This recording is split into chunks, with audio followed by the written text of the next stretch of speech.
Olá, meu nome é Denise Carvalho e estou aqui para abordar o assunto orientações nutricionais e diabetes, solicitado por uma de nossas associadas da ADAM, Associação dos Diabéticos de Americana, a SOL. Bom, as orientações nutricionais para as pessoas que têm diabetes, elas têm que ser individualizadas na realidade. Mas como a gente está num sistema de pandemia, onde nós não podemos ter o atendimento presencial, então nós vamos tentar, assim como nós fazemos no CIAPD, que é o curso de iniciação à alimentação da pessoa diabética, que quando a gente está podendo fazer presencial, é o primeiro passo da alimentação que a pessoa com diabetes, quando nos procura na ADAM, passa para saber exatamente como ela deve se alimentar.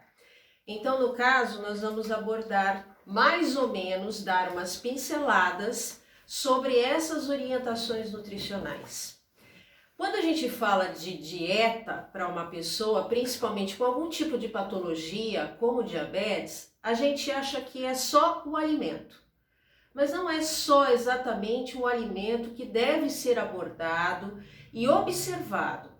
E isso tem que ser feito de forma individual entre o paciente e o nutricionista. Inicialmente, o que a gente orienta? Que eu preciso estar observando não só os alimentos, a qualidade e a quantidade desses alimentos e a combinação desses alimentos que eu estou ingerindo. Mas eu preciso observar também a velocidade da mastigação, a quantidade, o tamanho do bocado que eu levo à minha boca e preciso observar também o fracionamento da dieta. Todas essas etapas são de suma importância para um controle glicêmico. Por que a mastigação interfere no controle glicêmico? Parece uma balela falar sobre mastigação e controle glicêmico. Porque quando a gente mastiga muito rápido, o nosso cérebro, no centro da saciedade, não registra que a gente comeu. O cérebro só registra e ativa o centro da saciedade quando a gente passa mais de 15 minutos mastigando. Então eu preciso levar bocados pequenos no talher à minha boca, mastigar bem esse bocado e degluti-lo. Não preciso contar quantas vezes eu estou mastigando, porque isso pode gerar uma neurose que vai atrapalhar também o controle da glicemia. Só eu sentir que ele está bem mastigado, eu degluto. E por que pequenos bocados no talher? Porque quando eu coloco uma quantidade muito grande no talher e coloco na minha boca, eu faço com que essa quantidade excessiva não me permite mastigar adequadamente. E aí eu não mastigo e degluto. E acabo consumindo tudo aquilo que está no meu prato em menos de 15 minutos. E isso faz com que não haja o registro da saciedade. Se não há o registro da saciedade, eu vou provavelmente comer mais do que eu preciso, em quantidades maiores. Quanto mais eu como, mais eu acarreto uma hiperglicemia, ou seja, glicemias altas. Além disso, quando a gente não registra a saciedade da gente por não consumir alimentos até ou mais de 15 minutos, isso também faz com que eu não tenha uma digestibilidade adequada. E isso também pode contribuir para que em menos tempo do que eu preciso comer para manter uma glicemia estável, eu passe a ingerir alimentos fora dos horários. E eu agregue uma refeição à outra praticamente. E isso também vai contribuir para uma elevação da glicemia. Nós temos um nutriente que se chama carboidrato. O carboidrato, ele leva em torno de aproximadamente 2 horas para se transformar no seu produto final de digestão, que é a glicose. A glicose é o produto final de digestão de todo e qualquer carboidrato. Só para simplificar, nós temos basicamente 2 tipos de carboidratos. Um que é grandão, que a gente chama de complexo, que é esse que leva 2 horas para sofrer o processo digestivo e se transformar em glicose, e um que é pequenininho, que se chama carboidrato simples, ou como vocês preferirem, como nós conhecemos popularmente, como açúcares. O carboidrato, às vezes, popularmente a gente traduz por açúcares. A diferença básica entre um carboidrato complexo e o tempo de digestão deles é extremamente importante para o controle glicêmico. Por que é importante? Porque quanto mais rápido eu tiver a digestão de um carboidrato, como eu disse anteriormente, o produto final de digestão de um carboidrato vai se dar sob a glicose, e é a glicose que vai alterar a quantidade de açúcar, de glicose, a glicemia que eu tenho no meu sangue. Então a gente precisa estar de olho na qualidade desses carboidratos. O complexo vai levar 2 horas para terminar o seu processo digestivo em glicose. O carboidrato simples vai levar 15 minutos. E toda vez que eu tenho um carboidrato que se transforma muito rápido, em 15 minutos, eu acabo bombando a minha glicemia. E são esses tipos de carboidratos que eu tenho que estar atento e evitar. Mas traduzindo em alimentos, quais são os alimentos que seriam os carboidratos simples? Basicamente tudo aquilo que eu adoço com açúcar. E não é só esse açúcar branco que a gente conhece. É o açúcar mais escuro, que é o mascavo, é o demerara, é aquele açúcar de confeiteiro que é colocado por cima como cobertura de alguns doces, como o sonho, por exemplo. E toda a nomenclatura industrial que a indústria alimentícia usa para colocar nos seus alimentos industrializados, como destrose, sacarose, que é o nome científico do açúcar.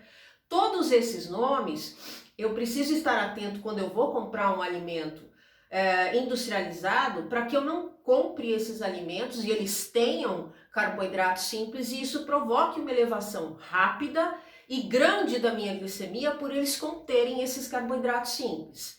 Então, como orientação nutricional primordial, a gente orienta para se evitar o consumo desses tipos de carboidratos e substituí-los, caso eu goste do sabor adocicado, por adoçantes, que a gente tem até um vídeo no meu canal no YouTube que explica sobre os adoçantes. Para quem quiser ir lá e assistir, fique à vontade.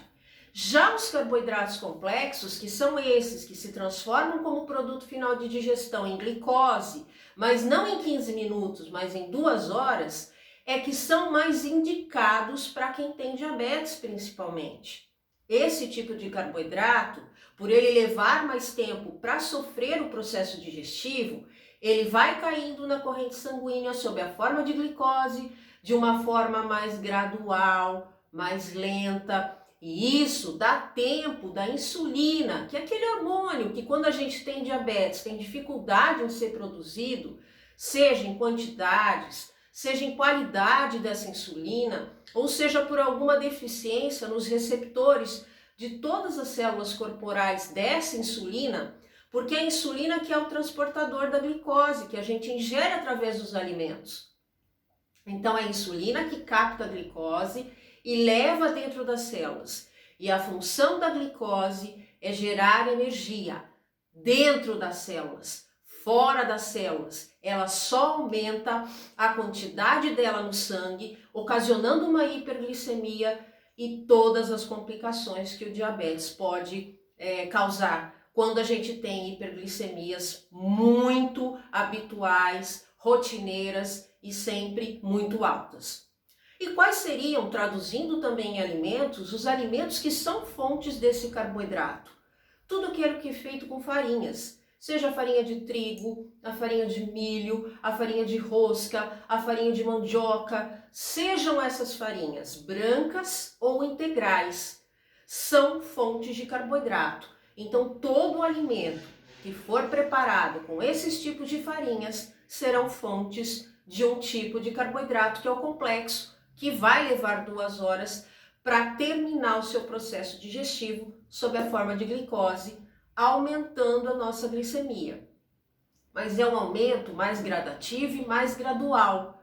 E vai ter uma diminuição principalmente se esse carboidrato ele for integral, como por exemplo uma farinha de trigo integral. Além das farinhas que eu citei, outros alimentos também são fontes de carboidrato, como por exemplo a aveia, o centeio, a cevada, o amaranto, a quinoa, o próprio arroz integral ou branco, o milho em espiga e os subprodutos do milho, as farinhas, como a gente já falou, e a canjica, a pipoca, os pães, as massas em geral.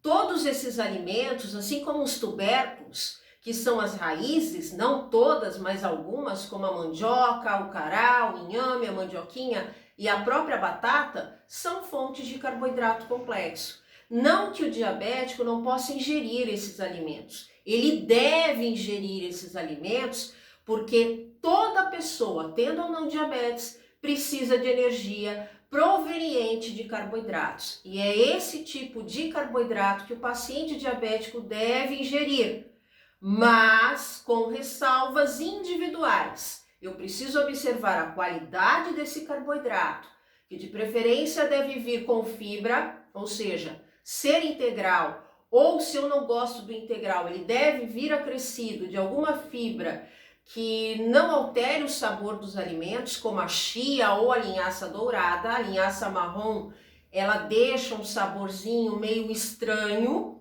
e ela pode alterar o sabor e a pessoa não querer mais usar. Então eu prefiro orientar com a linhaça dourada, que não deixa sabor e tem o dobro de fibras que a marrom. Então, nesse caso, sempre ingerir com fibras esse carboidrato. Então, ou ele é integral, ou eu acrescento essas fibras. E sempre ingerir a salada primeiro. Nunca ingerir a salada no meio e nem depois, porque a fibra, eu digo, é o coringa na alimentação da pessoa com diabetes. O que seriam fibras? Além dos carboidratos complexos integrais e essas fibras extras, como chia, linhaça, a gente orienta também o consumo de saladas, que são fontes de fibra com baixíssima carga glicêmica, ou seja, é muito baixo a quantidade de carboidratos que as verduras e os legumes contêm. Então a gente sempre orienta a primeiro iniciar almoço e jantar pela salada mista, folhas e alguns legumes cozidos. E jamais misturar na mesma refeição, para não aumentar a quantidade de glicose proveniente no final da digestão, mais de um carboidrato nessa mesma refeição. Então, exemplo, eu não poderia misturar arroz e batata na mesma refeição. Eu posso ingerir o arroz no almoço e a batata no jantar, ou vice-versa, a batata no almoço e o arroz no jantar. Então, o ideal é a gente não somar carboidratos. Por isso essa orientação de não misturar mais de um carboidrato na mesma refeição e sempre ter a fibra conjuntamente. E jamais ingerir o carboidrato puro. Sempre ingerir o carboidrato, por exemplo, com alguma proteína ou alguma gordura. Proteína seriam as carnes, gordura, por exemplo, no caso do pão, seria uma margarina, até 40% de lipídios. Essa informação vai estar na tampa ou no corpo da embalagem da margarina, ou uma manteiga em pequenas quantidades para que ela não eleve o mau colesterol, ou qualquer outra coisa, certo? Eu espero que dessa maneira eu tenha contribuído para que fique mais claro o que e como o paciente diabético deve proceder na sua dieta. Posteriormente gravaremos outros vídeos falando mais acerca do carboidrato e dos outros nutrientes importantes para a dieta da pessoa diabética. Muito obrigado, não esqueçam de dar um like no meu canal.